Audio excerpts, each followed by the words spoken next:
பழனி கோவில் நில மோசடி விசாரணை நடந்துட்டு இருக்கு. அமைச்சர் அவர்களே அதுக்கு விளக்கம் கொடுத்தாலும் இன்னுமே நிறைய விஷயங்கள் தொடர்ந்து இன்னைக்கு 3வது நாளா சிபிசிஐடி விசாரணை போயிட்டு இருக்கு. கோடி ரூபாய் மதிப்புள்ள நில மோசடி வழக்கு தற்போது தமிழக அரசால் சிபிசிஐடி விசாரணைக்கு மாற்றப்பட்டு தீவிர கட்டத்தை எட்டியுள்ளது. நீங்க கையெழுத்து போடாம அது மேல போவாது. அதிகாரி ரெக்கமெண்ட் தான் பண்ணுவான். ஃபார்வர்டட் டு தி மினிஸ்டர் அப்படின்னு தான் வரும். அப்ப இந்த பழனி கோவில் மோசடி உண்மையாவே நடந்திருக்கிறதுக்கான வாய்ப்பு நடந்திருக்கிறதுக்கு தான் ப்ரூவ் அப்ப திமுக காரங்களும் தானே சார் இதுல அதுல இன்வால்வ் ஆகாதவங்களே இருக்க மாட்டாங்க. திருப்பதி கோயிலை பற்றி தகவல் வெள்ளக்கார ஆட்சியில் 8200 மில்லியன் டாலர் திருப்பதி கோயிலிலிருந்து கொள்ளையடிக்கப்பட்டு இருக்கிறது அப்படின்னு பிரிட்டிஷ் கவர்மெண்ட்டுக்கு ரிப்போர்ட் கொடுத்துருக்காங்க. சிதம்பரம் கோயில் அதில் குலோத்துங்க சோழன் தங்கக்கூரை போட்டான். அதில் தங்கம் கொஞ்சம் இருக்கலாங்கிறாங்க. அப்போ எல்லாமே மூலாமா? அந்த கோயில் காசு யாருக்கு போகுது? அந்த தெல்லைவாழந்தரம் இருந்தால் போகுது. கவர்மெண்ட்டுக்கு ஒத்த பைசா மக்களுக்கு அது போய் சேர்றது. குண்டியல் காசு பூரா அவங்க எடுத்துக்கிறாங்க. கபாலி கோயில் சுற்றி கடைகள் இருக்கு. எவன் வாடகை எடுத்துக்கிட்டு எவன் போறான்னு யாருக்கும் தெரியாது. கோயில் சொத்து என்னைக்குமே எல்லா காலத்திலையுமே எவனோ ஒருத்தர் திருடிட்டு தான் இருக்கு. அதனால தான் பல வகையில் என்னென்னமோ சொல்கிறாங்க. சிமன் சொத்து கொலநாசம். புதிய தலைமுறையோட சீனியர் ஜேர்னலிஸ்ட்னு சொல்லப்படுற விஜயன் அவர்களை நடு ராத்திரியில விசாரணைக்கு கூட்டிட்டு போயிட்டு அதுக்கப்புறம் திருப்பியும் அவரை விடுவிச்சு திருப்பியும் ஏர்லி மார்னிங் பத்திரிகையாளர்கள் மேல பிடிக்காத பத்திரிகையாளர்களை பழி வாங்குறதுங்கிறது இன்னைக்கு சார் பிடிக்காது அப்படின்றது எதுக்கு? எனக்கு எதிர்த்து அப்படின்ற ஒரு விஷயம் கூட நீங்க எப்படி சார் அதை பதிவு? செய்தி வரக்கூடாது, என்னை பத்தி வரக்கூடாது, அவ்வளவுதான். லட்சுமிகாந்தன்ற ஒரு பிரிண்ட் மீடியாக்கார ஆபாசமாக எழுதுன கொலை பண்ணுற அளவுக்கு இருந்தாங்க அந்த காலத்தில். அந்த அளவுக்கு அவன் அசிங்கமாக எழுதி ஒரே ரயிலில் பயணம் செய்த மர்மம் என்ன அப்படின்னு போடுவான். அதான் இது போட்டாக்கா அது ஐயோ பார்த்தியா பெரிய போன்னு நினச்சோம், பார்த்தியா எப்படி பண்ணிக்கிட்டு ஜமீன்தார்னு உங்களுக்கு தெரியுமா? 2 பேர்த்துல ஒருத்தர் நீ மாத்திரம் ஜாலியாக இருக்கே என்கிட்ட கொஞ்ச நேரம் கூடுன்னு கேட்டான் அந்த ஆள். அந்த ஜமீன்தாருக்கும் வந்துருச்சு, ஷூட் பண்ணி விட்டான். சிஎம் விஜய் அவர்கள் நேற்று திடீர் ஆய்வு மேற்கொண்டுட்டு இருக்காரு சைதாப்பேட்டில்.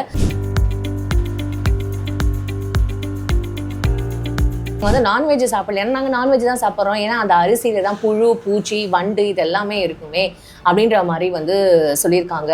விஜயராஜா ஹாஸ்டல் போல சில ஹாஸ்டல்களில் இதெல்லாம் காலாகாலமாக நடந்துக்கிட்டு இருக்கிறது வரும்.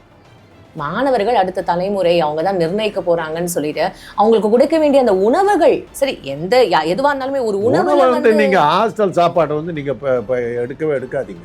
நீங்க ஹாஸ்டல்ல இருந்தது இல்லை போட்டு இருந்திருந்தா தெரியும். சில அதே சமயத்தில் வட சென்னையில் இருக்கிற 2 கல்லூரிகளில் கவர்மெண்ட் தான் என்னது தான் இருக்குன்னு சொல்ல முடியாது. சாப்பாட்டில் புழு பூச்சி சகலமும் இருக்கு.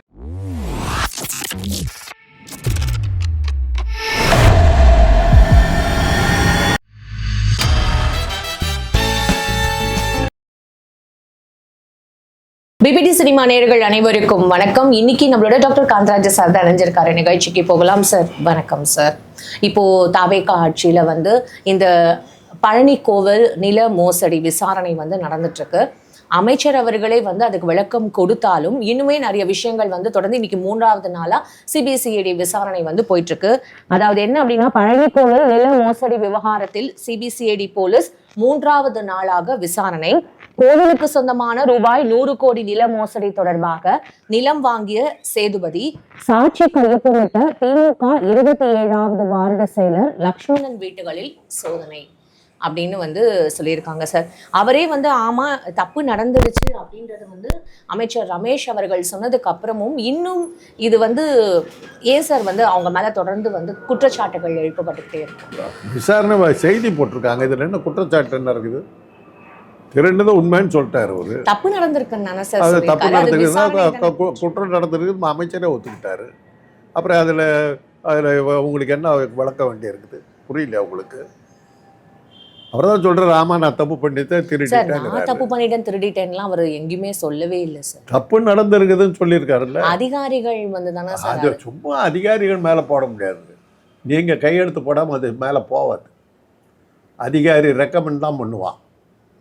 ஃபார்வர்டட் டு தி மினிஸ்டர் அப்படின்னு தான் வரும். மினிஸ்டர் கையெழுத்து போட்டால் தான் அது பத்திரம் செல்லும். எனக்கு அதை பத்தி எதுவுமே எனக்கு வந்து தெரியாது. எனக்கு இப்படி ஒரு உறவுக்காரர் இருக்காருன்னு நீங்க சொல்லிதான் எனக்கு தெரியும் அப்படின்றதையும் அவர் தன்னிலை விளக்கம் வந்து கொடுத்ததுக்கு அப்புறமும் தொடர்ந்து அவர் மேல வந்து ஒரு அவதூறு அவர் சொல்றாரு. நிரூபிக்கணுமா? அது ஒரு குற்றம் அவர் மேலே தான் இருக்கும். இப்போ கலைஞர் மேலே வந்து சர்க்காரிய கமிஷன் போட்ட உடனே அவர் மேலே ஆயிரக்கணக்கான ஆக்ஷன் எடுக்க பார்த்தாங்க. ஒன்றுமே ப்ரூவ் பண்ண முடியலையே. அப்புறம் தானே சர்க்காரிய கமிஷனை தூக்கி போட்டாங்க. 2G வழக்கு என்னாச்சு? அந்த ஜட்ஜு என்ன சொன்னார்? கடையை திறந்து வச்சுட்டு உட்காந்துருக்கிற யாராவது சாட்சி சொல்ல வாங்க, யாராவது குற்றத்தை நிரூபிக்கிறதுக்கு ஏதாவது கொடுங்கட்டாங்க. ஒருத்தனும் வரல. எத்தனை நாள் தான் நடத்துன்னு சொல்லி க்ளோஸ் பண்ணிட்டு போனார். அப்ப அந்த 2G வழக்கு இதெல்லாம் வந்து பொய் செய்தி. வழக்குன்றீங்களா? 2G வழக்கில் வந்து பழி வாங்குறதுக்காக கனிமொழியை 2 மாதம் ஜெயிலில் வச்சுருந்ததை தவிர அதில் என்ன லாபம் கிடைச்சது? அதுவும் ஒரு பொய் வழக்குன்னு தான் போய் வழக்குன்னு தான் போச்சு. நிரூபிக்கிறதுக்கு ஒருத்தர் வரலையே. ஏன்னா அதுக்கு கையெழுத்து போட்டது மன்மோகன் சிங். கேஸை டீப்பாக உள்ளே போனாக்கா அன்றைக்கி இதாக இருந்தவர் அவர் தான். அவர் மாட்டுவார். காங்கிரஸ்காரர் போட்டது. இது மாதிரி பல கேஸுகள் இருக்குது. நிரூபிக்க முடியலன்னாக்கா நீங்கள் ஒன்று இப்போ மந்திரி, அது வந்து மந்திரி மேலே தான் கேஸ் இருக்கும்.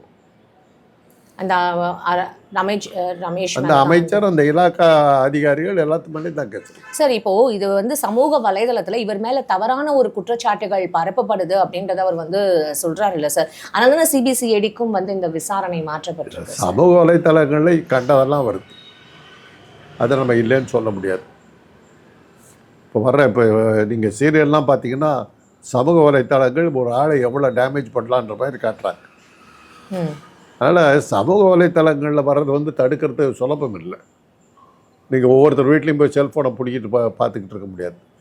அதனால் சமூக வலைத்தளங்கள் வந்து அவதூறு பரப்பு, அதை நம்பாதது உங்கள் புத்தியை பொறுத்தது. அப்ப இந்த பழனி கோவில் மோசடி வந்து உண்மையாவே நடந்திருக்கிறதுக்கான வாய்ப்பு நடந்திருக்கிறதுக்கு தான் ப்ரூவ் அப்ப பண்ணி. திமுக காரங்களும் தானே சார் இதுல வந்து அதில் இன்வால்வ் ஆகாதவங்களே இருக்க மாட்டாங்க. இப்போது பார்சாதி கோயில் இருக்குது. அதனுடைய தெப்ப குளத்தை ஒரு ஆள் வந்து சுவாகா பண்ணிட்டான். தெப்ப குளத்தையா? ஆமாம், பார்சாதி கோயில் குளத்தை வந்து ஒரு ஆள் அமைக்கிட்டானுக்கு. வைஜெயந்தி மாலா வந்து அப்போ எம்பி, தென்சென்னை எம்பி. அந்த அம்மா போராடி ஃபைட் பண்ணி அந்த குளத்தை மீட்டு எடுத்து திருப்பி கோயிலுக்கு கொடுத்துச்சு. திருப்பதி கோயிலை பற்றி தகவல் வெள்ளக்கார ஆட்சியில் $8,200 மில்லியன், $8,200 மில்லியன் திருப்பதி கோயிலிலிருந்து கொள்ளையடிக்கப்பட்டு இருக்கிறது அப்படின்னு பிரிட்டிஷ் கவர்மெண்ட்டுக்கு ரிப்போர்ட் கொடுத்துருக்கான். கிருஷ்ணதேவராயன் கொடுத்த ஒரு நகை கூட அங்கே இல்லை. இப்பவும் இல்லைன்றீங்களா? எல்லாம் போயிடுச்சு. அதே மாதிரி தான் தெல்லைவாழந்தனர் சிதம்பரம் கோயில், அதில் குலோத்துங்க சோழன் வந்து தங்கக்கூரை போட்டான். அதில் தங்கம் கொஞ்சம் இருக்கலாங்கிறாங்க. அப்போ எல்லாமே முலாமா? எல்லாம் முலாம்ன்றாங்க. அப்படியே உரிச்சுன்னு போயிட்டாரு. அந்த கோயில் காசு யாருக்கு போகுது? அந்த தெல்லைவாழந்தனர் இருந்தால் போகுது. கவர்மெண்ட்டுக்கு ஒத்த பைசா மக்களுக்கு அது போய் சேர்றதில்லை. குண்டியல் காசு பூரா அவங்க எடுத்துக்கிறாங்க. அதை வந்து திமுக அரசாங்கம் வந்து அரசாங்க சொத்தாக மாற்றுச்சு. ஜெயலலிதா ஆட்சிக்கு வந்தோடனே திருப்பி அவங்கக்கிட்ட கொடுத்துட்டாங்க, அந்தனர்கிட்ட கொடுத்துட்டாங்க. இப்போ திருப்பதி கோயில் அப்படியே கொள்ளை அடிச்சுக்கிட்டு இருந்தானுங்கம்மா. என்டி ராமராவ் வந்த பிறகு தானே அந்த பூராத்தை அந்த பணத்தை எடுத்து உண்டியல் காசை பூரா யூனிவர்சிட்டி, ஹாஸ்பிட்டலு, கல்லூரிகள், முனிசிபாலிட்டி காசு அப்படின்னு மக்களுக்கு அந்த பணத்தை செலவு பண்ண ஆரம்பித்தாங்க. $8,200 மில்லியன் கொள்ளடிச்சிருக்காரு. Fine sir. இப்போ அடுத்து அது ஒரு வெள்ளக்காரர் கொடுத்துருக்கிற ரிப்போர்ட் இருக்கு. Fine sir. இப்போ அடுத்துதான் வந்து புதிய தலைமுறை விஜய். அதே மாதிரி நம்ம இது கபாலி கோயில் சுற்றி கடைகள் இருக்கு. ஆமாம். எவன் வாடகை எடுத்துக்கிட்டு எவன் போகிறான்னு யாருக்கும் தெரியாது. யாருக்கு அந்த வாடகை போகுதுன்னு அந்த வாடகை யாருக்கு போகுதுன்னு சொல்ல ஒரு பெரிய HRC ஒரு பெரிய நிறுவனம் அந்த இடத்தையே தனக்கு சொந்தமாக வாங்கிக்கிச்சு. கபாலி கோயில் நிலத்தையே வாங்கிடுச்சு. கோயில் சொத்து வந்து என்றைக்குமே எல்லா காலத்திலையுமே எவனோ ஒருத்தர் திருடிட்டு தான் இருப்பான். அதனால தான் பல வகையில் என்னென்னமோ சொல்கிறாங்க. சிமன் சொத்து கொலநாசம் அப்படின்னு தான் யார் பயப்படுறா? கருவறைக்குள்ளார இருக்கிற சிற்பத்தில் என்ன நகையெல்லாம் போட்டிருந்தாங்கன்னு யாருக்கு தெரியும்? யார் போய் பார்த்தா? இல்ல வழி வழியா அதை பாதுகாத்துட்டு வர்றவங்களுக்கு அதை பத்தி தெரியும் இல்லையா? சொல்கிறாங்கம்மா, பாதுகாத்தாங்களா இல்லையான்னு யாருக்கு தெரியும்? இதெல்லாம் நம்பிக்கையின் அடிப்படையில் தான் நாமளும் சரின்னு ஒத்துக்கிட்டு போகிறோம், அவ்வளோதான். Fine sir. இப்போ அடுத்ததாக வந்து புதிய தலைமுறையோட சீனியர் ஜேர்னலிஸ்ட்னு சொல்லப்படுற விஜயன் அவர்களை வந்து நடு ராத்திரியில் விசாரணைக்கு கூட்டிகிட்டு போயிட்டு அதுக்கப்புறம் திருப்பியும் அவரை வந்து விடுவிச்சு திருப்பியும் ஏர்லி மார்னிங் அவரோட மொபைல்லாம் கான்ஃபிஸ்கேட் பண்ணுறதை நம்ம இப்போ கேள்விப்பட்டிருப்போம். ஸோ இது வந்து எதுக்கு அப்படின்றது உங்களுக்கும் தெரிஞ்சிருக்கும். ஏன்னா திமுக அவங்களோட சேர்ந்து குதிரை பேரம் வந்து பண்ணுறதா, அதாவது தாவேகா எம்எல்ஏக்களை வாங்குறதுக்கு குதிரை பேரம் நடந்ததா இவர் வந்து உதவினாரு அப்படின்றதுனால இவரை வந்து கன்ஃபிஸ்கேட் பண்ணியிருக்காங்க. அதை பற்றி நீங்கள் என்ன சார்? புரியல என்ன? இவரை வந்து விசாரணைக்கு அழைச்சிருக்காங்க. ஆமாம், விசாரணைக்கு அழைச்சாங்க. அவருடைய செல்ஃபோனை பிடிங்கிட்டாங்க, நடுராத்திரி பிடிங்கிட்டு போனாங்க, நடுராத்திரியெல்லாம் விசாரணை கூப்பிட்டாங்கலாம் வந்தது. எல்லா அரசாங்கத்திலும் நடக்கிறதாம்மா. பத்திரிகைக்காரர்களை பிடிக்கலன்னாக்கா அவங்கள பல வகையில் துன்புறுத்துறது எல்லா காலத்திலும் நடக்கிறது தான். இதில் இவங்க ஆட்சியில் தான் நடந்தது, அவங்க ஆட்சியில் தான் நடந்தது. சார் இது குதிரை பேரம்ல வந்து இவரும் ஈடுபட்டதா வந்து ஏதாவது ஒரு சார்ஜ் அவ்வளோதான். குதிரை பேரத்துக்கு எப்படி நீங்கள் நிரூபிப்பீங்க? ஆபரேஷன் மெகாலயா அப்படின்னு சொல்லிட்டு இவர் வந்து ஐடிபிஎஸ் திருநாவுக்கரசர் அவரோட பேசினதா சொல்லப்படுதே சார். அது சொல்லப்படுதுமா, ஆனா எதுவுமே கேள்விப்படுகிறோம். இந்த மாதிரி ஒரு தகவல் இருக்குது, இப்படி தான் சொல்கிறாங்க. நிரூபிக்கிறவர்கள் அது குற்றம் இல்லை சார். சீனியர் ஜேர்னலிஸ்ட் மேலே அந்த மாதிரிலாம் அவ்வளோ ஈஸியாக வந்து இது பண்ணிட முடியாது. அதெல்லாம் ஒரு காலத்தில் பத்திரிகைக்காரரை கண்டா பயந்துக்கிட்டு இருந்தாங்க. இன்றைக்கி பத்திரிகைகள் உளுந்து போச்சு, பிரிண்ட் மீடியா இன்றைக்கி அடிபட்டு போச்சு. என்றைக்கு இந்த டிஜிட்டல் மீடியா வந்ததோ அன்றைக்கே பிரிண்ட் மீடியா காலி. அதனால் பிரிண்ட் மீடியாவை இன்றைக்கி ஒன்றும் மதிக்கிறதே இல்லை. அதனுடைய விமர்சனங்களை யாரும் பொருட்படுத்துறது இல்லை. ஒரு காலத்தில் பிரிண்ட் மீடியாவை ஒரு சில தமிழ் தினசரிகளில் செய்தி வந்ததுன்னா மானமே போயிடும். இன்றைக்கி அந்த பத்திரிகைகளை யார் வாங்குறா? ஸோ அதனால் இப்போ இந்த பிரிண்ட் மீடியா அடிபட்டு போச்சு. ஒரு லட்சுமிகாந்தன்ற ஒரு பிரிண்ட் மீடியாக்காரன் ஆபாசமாக எழுதுன கொலை பண்ணுற அளவுக்கு இருந்தாங்க அந்த காலத்தில். அந்த அளவுக்கு அவன் வந்து அசிங்கமாக எழுதி பல பேரை டேமேஜ் பண்ணான். ஒரு பெரிய கூட்டமே சேர்ந்து இல்லை அவன் அந்த ஆளை கொலை பண்ணாங்க. அந்த அளவுக்கு பிரிண்ட் மீடியாவுடைய சக்தி இருந்தது ஒருத்த பேரை கெடுக்கிறதுக்கு. இன்றைக்கி பிரிண்ட் மீடியாவை பற்றி ஒன்று யாரும் டிஜிட்டல் மீடியாவில் வந்ததுன்னா பார்க்குறாங்க, அவ்வளோதான். அப்போவே உடனே சொல்லிடுறாங்க, அவன் போடுவாங்க அவன். இன்றைக்கி ஜனங்க வந்து அவ்வளோ சொல்லாமல் எதையுமே நம்புறதில்லை. அவளை சீக்கிரம் ஏமாற்றிட முடியாது எல்லாத்துக்குமே. அதனால் மக்களுடைய கவனத்தை திருப்புறதுங்கிறதெல்லாம் அவ்வளோ சுலபம் இல்லை இன்றைக்கி. ஏன்னா மக்கள் இன்னும் ஓரளவுக்கு மீடியாவை பற்றி நல்லா புரிஞ்சுக்கிட்டு இருக்காங்க. அதை எந்த அளவுக்கு நம்புற முடியுமோ அந்த அளவுக்கு தான் இது பண்ணுறாங்க. எல்லா ஆட்சியிலுமே அந்த பத்திரிகையாளர்கள் மேலே வந்து பத்திரிகையாளர்கள் மேலே பிடிக்காத பத்திரிகையாளர்களை பழிவாங்கிறதுங்கிறது இன்றைக்கி சார் பிடிக்காது அப்படின்றது எதுக்கு? எனக்கு எதிர்த்து அப்படின்ற ஒரு விஷயம் கூட நீங்க எப்படி சார் அதை பதிவு? செய்தி வரக்கூடாது, என்னை பற்றி வரக்கூடாது, அவ்வளோதான். லட்சுமிகாந்தன்ற அந்த ஆள் எழுதின அந்த இந்து நேசன்ற பத்திரிக்கை ஒரு 10,000 காப்பி கூட போயிருக்காது. பட்டப்பகலில் கொண்டு விட்டாங்கல்ல. அந்த அளவுக்கு அவருடைய எழுத்துக்கள் ஸ்ட்ராங்காக இருந்தது.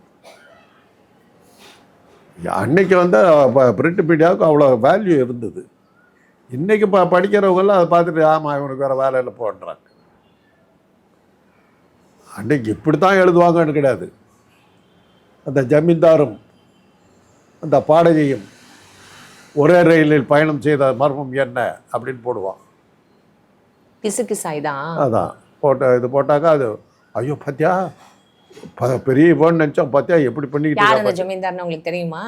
அதெல்லாம் வேண்டாம், அந்த தகவல்லாம் வேணாம். பிரபலமான பின்னணி இது சங்கீத வித்வான். அந்த மலை பற்றி அதை ஒரு கொலையே நடந்தது. அதில் அந்த ட்ரெயினுக்குள்ளார கொலை நடந்துருச்சு. கொலை 4 பேர் போகிறாங்க ட்ரெயினில். இந்த அம்மாவை வச்சிருக்கிற அந்த ஜமீன்தார், இன்னொருத்தர் 4 பேர். அந்த 2 பேர்த்துல ஒருத்தர் நீ மாத்திரம் ஜாலியாக இருக்கிய என்கிட்ட கொஞ்ச நேரம் கூடுன்னு கேட்டான் அந்த ஆள். அந்த ஜமீன்தாருக்கும் வந்துருச்சு, ஷூட் பண்ணி விட்டான் ட்ரெயின்லேயே. பார்த்தது இன்னொரு ஆள். அவரு உன்னை மாட்டி விட வேண்டான்னாரு. அப்போ சரி உனக்கு என்ன வேணும்னு கேட்டார். இவளை என்னோட அனுப்பு அப்படின்னு. அந்தம்மா அவரோட போயிடுச்சு. அதெல்லாம் யாரும் சொல்ல முடியாது. இதெல்லாம் வரலாற்று புகழ்பெற்ற விஷயங்கள். வரலாற்று புகழ்பெற்ற விஷயம்ன்றீங்க. பெரிய ஆள் அந்த பாடகி, பெரிய ஆள். Fine, okay. இப்போ நம்ம வந்து இப்போ கரண்ட் இன்னைக்கு அதெல்லாம் எழுதுனீங்கன்னா ஆமா அப்போ கேட்டால் சுடாமல் என்ன பண்ணுவோம் அப்படின்ட்டு போயிடும். அப்போ இந்த குதிரை பேரத்துக்கு வந்து இந்த பத்திரிகையாளர்களுக்கு அவங்களுக்குலாம் குதிரை பேரம் எல்லா காலத்தையுமே உண்டுமா. கட்சி மாறுறதுங்கிறது இன்னைக்கு என்ன தருக்கு. வேலப்பன் ஒருத்தர் இருந்தார், திமுக எம்எல்ஏ. எம்ஜிஆர் ஃபாரின் போயிருந்தார், எதிர்கட்சியாக இருக்கார். அவர் திரும்பி வரும்போது அவர் வந்த அன்னைக்கு எஸ்ஜி சோமசுந்தரம் இந்த வேலப்பனை ஏடிஎம்கேல அட்மிட் பண்ணிட்டார். கபிலமல்ல வேலப்பன் பேர், சேலத்துக்காரர் தான். அன்னைக்கு அது ஹெட்லைன்ஸ் ஆயிடுச்சு, கபிலமலை வேலப்பன் அதிமுகவில் சேர்ந்தார் அப்படின்னு.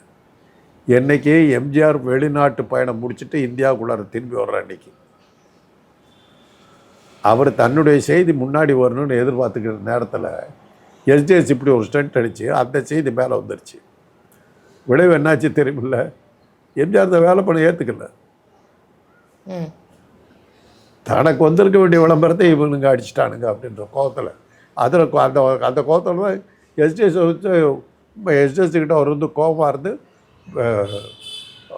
கட்சியை விட்டு வெளியே அனுப்புற அளவு கொண்டு போய் திமுக காலத்துல தனி கட்சியை தொடங்குற அளவு கொண்டு போய். அப்ப திமுக காலத்துல இந்த மாதிரியான ஒரு விஷயங்கள் எல்லா காலத்திலையுமே